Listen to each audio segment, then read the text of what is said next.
राधे राधे। आज माघ मास महात्म्य का 27वें अध्याय की कथा कहेंगे।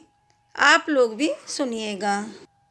प्रेत बोला, हे श्रेष्ठ द्विज, मैं इस समय तुम्हारे पास जो यह गंगा जल है उसको मांगता हूँ, क्योंकि मैंने इसका बहुत कुछ महात्म्य सुना है। मैंने इस पर्वत पर गंगा जल का बड़ा अद्भुत आश्चर्य देखा था, इसीलिए यह जल मांगता हूँ, क्योंकि मैं प्रेत योनि में अति दुखी हूँ। एक ब्राह्मण अनाधिकारी को यज्ञ कराकर ब्रह्म राक्षस हो गया। वह हमारे साथ 8 वर्ष तक रहा। उसके पुत्र ने उसकी अस्थियों को इकट्ठा करके गंगा में कनखल स्थान में गिरवा दिया। उसी समय वह राक्षसत्व त्याग कर सद्गति को प्राप्त हुआ। इससे सिद्ध होता है कि गंगा जल की बड़ी अद्भुत महिमा है। यह मैंने प्रत्यक्ष देखा है। भयंकर पीड़ा से व्याकुल मैं अपनी प्रेत योनि से छुटकारा चाहता हूँ, इसीलिए मैंने तुमसे प्रार्थना की है। मैंने पहले जन्म में तीर्थ स्थानों में बड़े बड़े दान लिए थे और उनका प्रायश्चित नहीं किया था।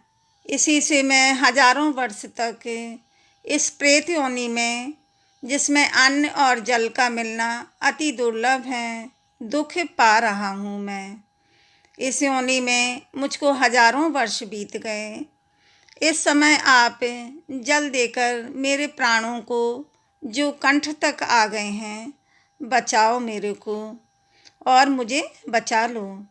कुष्ठ आदि रोग से भी मनुष्य प्राणों को त्याग करने की इच्छा नहीं करता। देवदूती कहने लगे कि ऐसे उस प्रेत के वचन सुनकर वह ब्राह्मण बड़ा ही विस्मित हुआ, बड़ा ही आश्चर्य में हुआ, और वह अपने मन में विचारने लगा कि संसार में पाप और पुण्य के फल अवश्य ही आ पड़ते हैं। देव, दानव, मनुष्य, कीड़े मकोड़े भी रोगों से पीड़ित होते हैं। बाल तथा वृद्धों को मरण, अंधा तथा कुबड़ापन, ऐश्वर्य, दरिद्रता, पांडित्य और मूर्खता सब कर्मों से ही होता है। इस कर्म भूमि में जिन्होंने न्याय से धन इकट्ठा किया है वह धन्य है। जो सत्य पात्र को भूमि, रत्न, स्वर्ण, गाय, दान, धान्य, घर, हाथी, घोड़े, वस्त्र, गंगाजल, फल, औषधि तथा मंत्र आदि दान करते हैं, वे भी धन्य हैं। यह सब दान किए हुए पदार्थ ही यमलोक में भोगने को मिलते हैं, परंतु तिल, गाय, हाथी, घोड़े तथा पीर्तान्य, इनका दान लेना मद्यपान के समान है।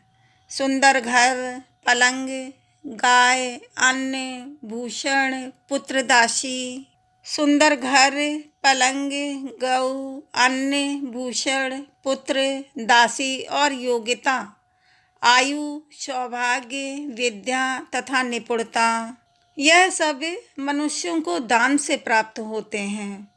यह सुनकर प्रेत गदगद वाणी से बोला, हे पथिक, मैं जानता हूँ कि आप सर्वज्ञ हैं। आप मुझको जीवन का आधार गंगा जल इस प्रकार दो जैसे मेघ चातक को देता है। तब पथिक कहने लगा कि हे प्रेत, मेरे माता पिता भृगु क्षेत्र में बैठे हैं, मैं उन्हीं के लिए जल लाया हूँ। अब बीच में तुमने गंगा के संगम का जल मांग लिया। अब मैं इसी धर्म संदेह में पड़ गया कि क्या करूं, परंतु मैं यज्ञों को इतना नहीं मानता जितना प्राण रक्षा को मानता हूँ। इसीलिए प्रेत को जल देकर तृप्त करके माता पिता के लिए फिर से जल लाऊंगा। यही धर्म मुझको उचित जान पड़ता है, क्योंकि तन, मन तथा धन से दूसरों का उपकार करने के बराबर अन्य कोई नहीं है। परोपकार से उत्पन्न हुआ पुण्य 100 यज्ञों के बराबर होता है। प्राचीन काल में दधीची ऋषि ने परोपकार के लिए अपने प्राण भी त्याग दिए थे। लोमस ऋषि जी कहने लगे, इस प्रकार उस पथिक ने गंगा यमुना के संगम का जल उस प्रेत को दिया। उस प्रेत ने प्रीतिपूर्वक जल को पिया। उसी समय वह प्रेत शरीर को छोड़कर दिव्य देह धारी हो गया। केरल कहने लगा कि बिंदु मात्र गंगा जल से वह प्रेत मुक्त हो गया। हम समझते हैं कि ब्रह्मा जी भी इस जल के गुण का वर्णन नहीं कर सकते, नहीं तो महादेव जी इस जल को मस्तक पर क्यों धारण करते। जो अचिंत्य शक्ति वाला गंगा जी का जल तिल मात्र भी पीता है, वह देवता, सिद्ध या गंधर्व हो जाता है। जो व्यक्ति अपने संबंधियों के निर्मित गंगा जल से तर्पण करते हैं, तो नरक में गए हुए उनके पितर स्वर्ग में जाकर ब्रह्मत्व को प्राप्त होते हैं। तप तथा दान तथा यज्ञों से इतना पापों का नाश नहीं होता है जितना गंगा जल के स्पर्श मात्र से होता है। इस संसार में जो मनुष्य काया, वाचा और मनसा से पापों से रंग गए हैं, वह गंगा जल के बिना नहीं धुलते। गंगा जल के सेवन से मुक्ति सदा सम्मुख खड़ी रहती है। जिसके जल को स्पर्श करते ही प्रेतत्व को छोड़कर मुक्ति को प्राप्त करते हैं और वह मुक्ति को प्राप्त हो जाते हैं और उन्हें मोक्ष मिलता है। जो गंगा स्नान करता है वह वैष्णव पद को प्राप्त होता है।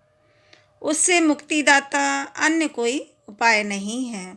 वह प्रेत कहने लगा, हे पथिक, तुम आयुष्मान हो और धर्म से विमुख कभी मत होना। तुमने गंगा जल देकर मेरा उद्धार किया है। लोमस ऋषि बोले। इसके बाद वह प्रेत वहाँ से चला गया और पथिक अपने माता पिता के लिए फिर से गंगा जल लाकर उसी मार्ग से चला गया। एक मास में जब माघ मास आया तो उसने सुने हुए प्रयाग महात्मा के अनुसार गंगा यमुना के संगम पर स्नान करके पिशाच शरीर को धारण कर भक्ति पूर्वक नारायण की स्तुति करता हुआ वह द्रविड़ देश का राजा गंधर्वों से सेवित उत्तम विमान पर बैठकर इंद्रपुरी को गया। सो हे द्विज, यह इतिहास पापों का जल्दी ही नाश करता है। इससे धर्म का ज्ञान होता है और यह पुण्य, यश तथा कीर्ति को बढ़ाने वाला है, ज्ञान तथा मोक्ष को देने वाला है। अब मेरे साथ ये कन्याएं, पुत्र और तुम भी सद्गति पाने के लिए प्रयागराज चलो। सद्गति पाने के लिए प्रयाग चलो। वहाँ पर हम ऐसा स्नान करें जो देवताओं को दुर्लभ होता है। वहाँ पर श्राप से पैदा हुआ पिशाचपन सब नाश को प्राप्त हो जाएगा। इस प्रकार लोमस ऋषि जी के मुख से अमृतमय मधुर कथा को सुनकर मानो अमृत पीकर सब प्रसन्न हो गए और पाप रूपी समुद्र से पार हुए। उन्हीं के साथ सब लोगों ने दक्षिण दिशा को प्रस्थान किया। 27वां अध्याय समाप्त हुआ। माघ मास महात्म्य का। बोलो विष्णु भगवान लक्ष्मी माता की जय। आप लोग कमेंट में हरि विष्णु लक्ष्मी लिखें। वीडियो को लाइक, शेयर, सब्सक्राइब करें। राधे राधे।